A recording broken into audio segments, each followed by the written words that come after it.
ladies and gentlemen. In today's video, you're going to see us get an engine started. The one I've been working on for like the last month, all right?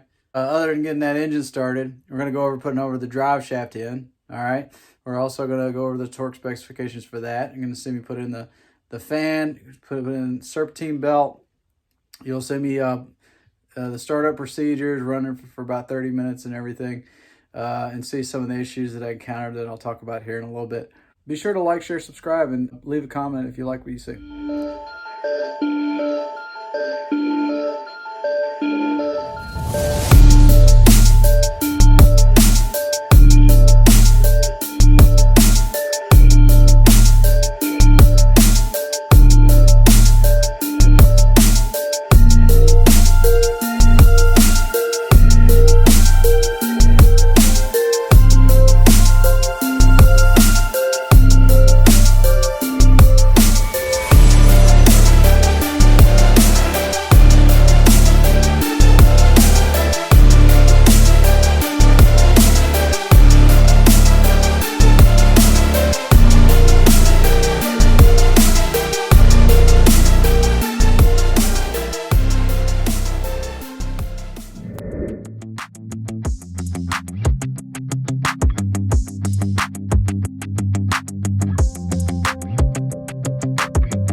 So what we're looking at here is a drive shaft, yeah?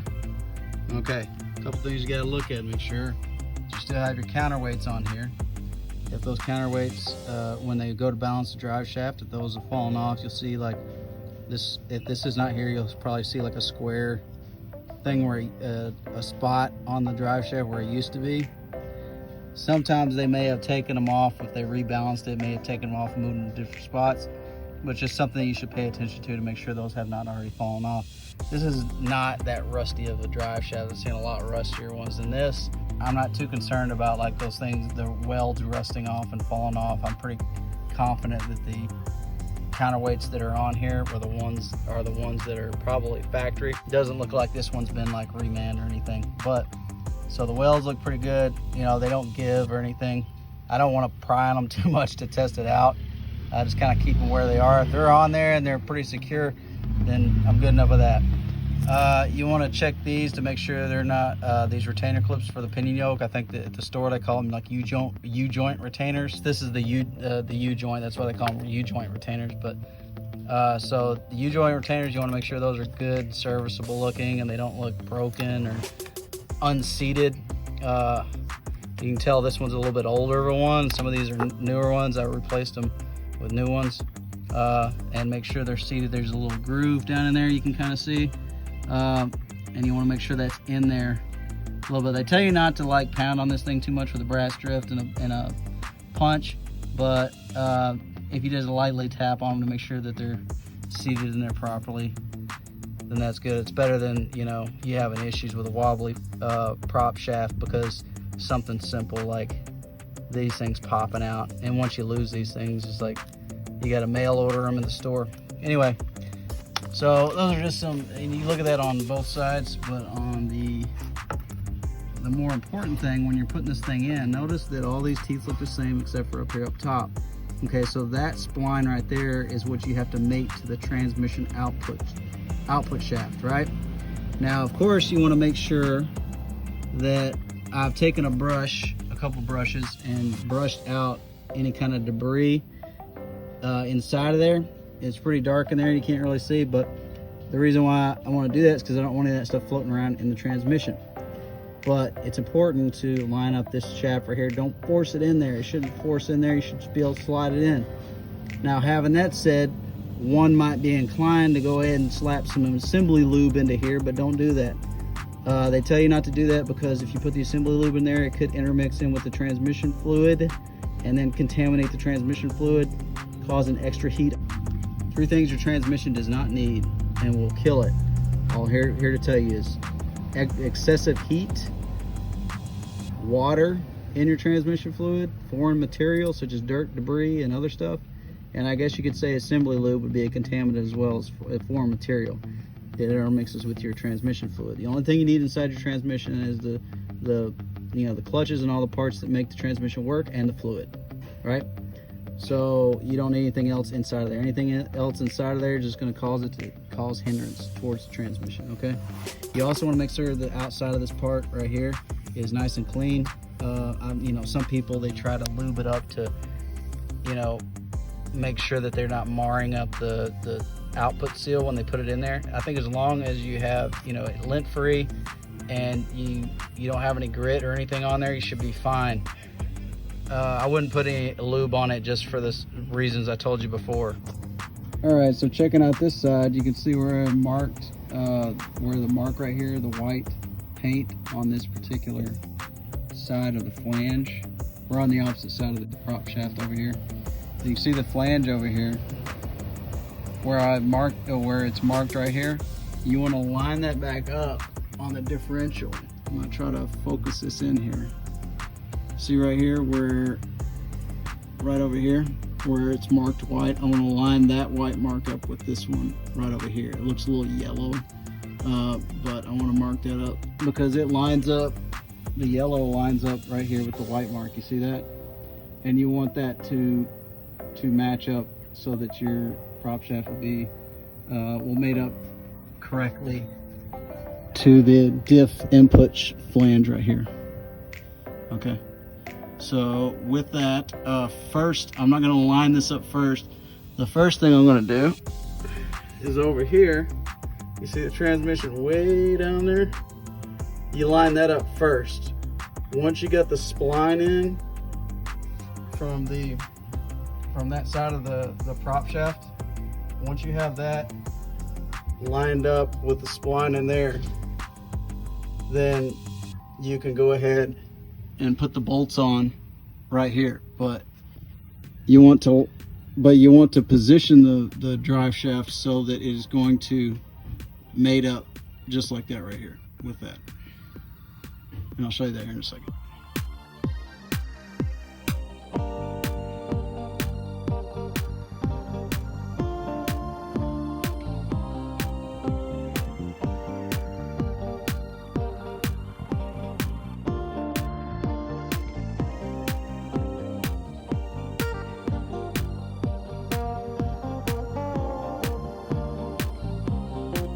So as you can see, we got this put in there.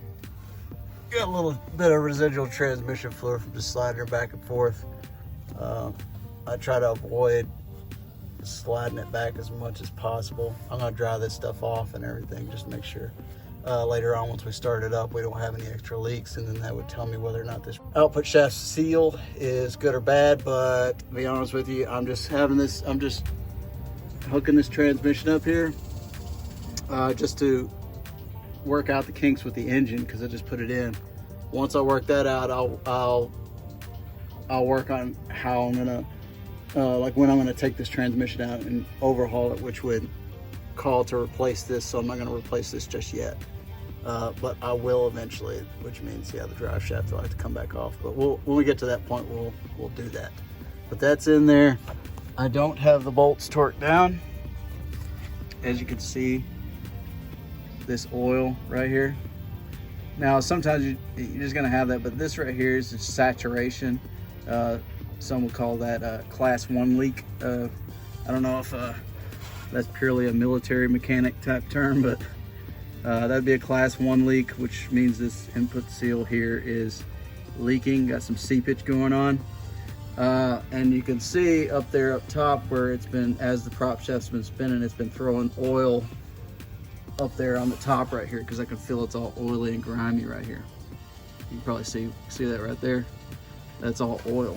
Now later on, once I get maybe taking this thing out and putting a limited slip differential in here, 8.8 rear end on the back of here, I'm probably going to take this bed off, and then I'll give me a good chance to really pressure wash that thing off good, instead of just coming under here and pressure washing stuff and getting everything wet. I'm thinking about taking the bed off when I get to taking off this rear end, whenever we get to that. Now onto this. These are 12 millimeter, yes, 12 millimeter, 12-point bolts. Oh yeah, by the way, notice I got the yellow right here paint. I have the yellow lined up with the yellow. I put a minimal amount of thread locker on here. More is not always better.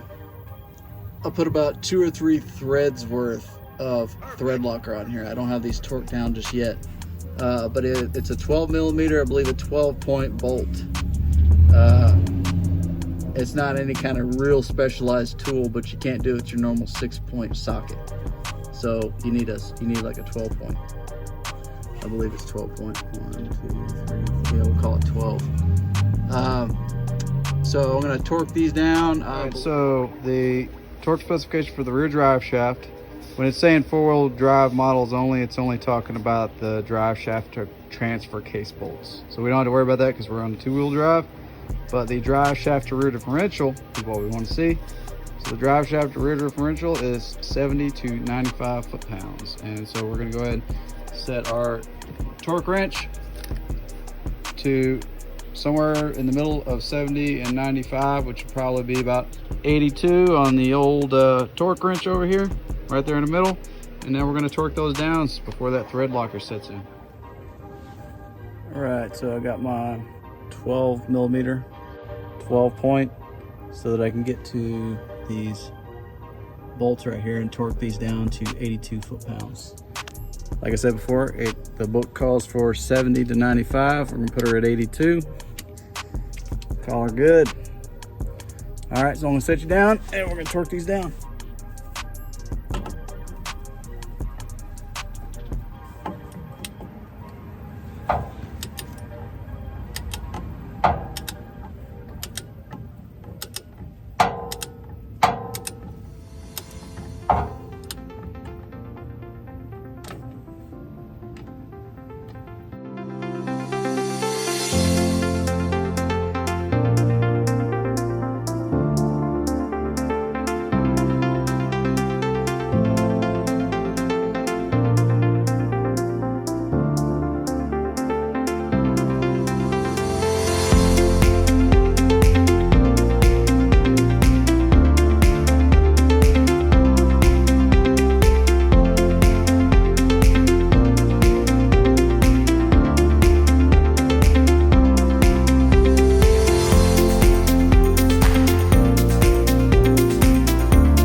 Starter and catalytic converter about to go in. You'll see up here where it's going to go. There's the exhaust pipe where this gasket's going to go in between, and it's going to mount to back here. And then you got one of the downstream oxygen sensors, and there's going to be another one that's dangling from the engine that's going to go in this little hole right there. Once we get that in there, it's getting dangerously close to the time where we're going to get to the point where we're going to start this thing. It's probably going to be daylight outside by the time that I get to start this thing. But right now I'm going to put this up, catalytic converter, and I'm going to put a starter in there. And we should be about ready to go. Just got to check torque specs and, you know, make sure fasteners are fastened down and wires are plugged in.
Well guys, we're getting to the point where we just need to put the battery in.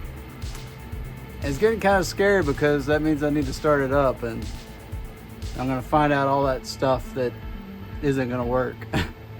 But like I said, I'm optimistic. I think everything's gonna work out perfect. That's the reason why I didn't show you all the stuff that went wrong with the freeze plugs. I already changed them out and everything and got that thing good to go. But I didn't think you guys wanted to sit through that. Y'all, I mean, you already saw the freeze plugs. I just had to fix it because apparently I'm not as good at putting in freeze plugs as I thought I was. Doesn't matter. This is the reason why I'm doing this. I learned from it. I know to sand out the hole a little bit better next time. Freeze plugs are unforgiving, especially once you already get it in the vehicle. It's a lot harder to fix. But I did it, so I know it's possible on this truck to be able to do it anytime the freeze plugs go bad. I know now how to pop them out, which tools to use. Good to go. So I'm gonna go ahead and put the battery in this thing. Give her another once or twice or 4 times over and stare at it for about 2 hours, and then maybe turn the key, hopefully. We'll see what happens.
All right guys, so what it is, I just let it sit here for about 30 minutes, just running, idling, looking at all the smoke burning off, all the residual smoke.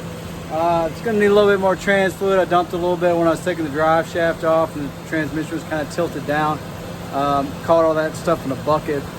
I'll look at these local shops to hopefully be able to take some transmission fluid and dispose of it properly. All right, so that's it so far from start to finish. If you haven't already, like, share, subscribe, and please leave a comment if you saw something that you'd like to comment on, obviously. There's more work to be done on this one. It's not just going to be like, put an engine in and make it start and yay, everything's perfect. It's still got some issues, some problems we're going to work through. Transmission's coming up, but I already know just from listening to it, I'm going to need to do some work on the cam synchronizer back here. I got a tool I can get from AutoZone, and I'm going to do that and see how it does. Anything further than that, I'll be looking at looking at the long-term, short-term fuel trim, things like that, and see where maybe or maybe not that I can improve that. With that being said, I'll see you guys in the next video.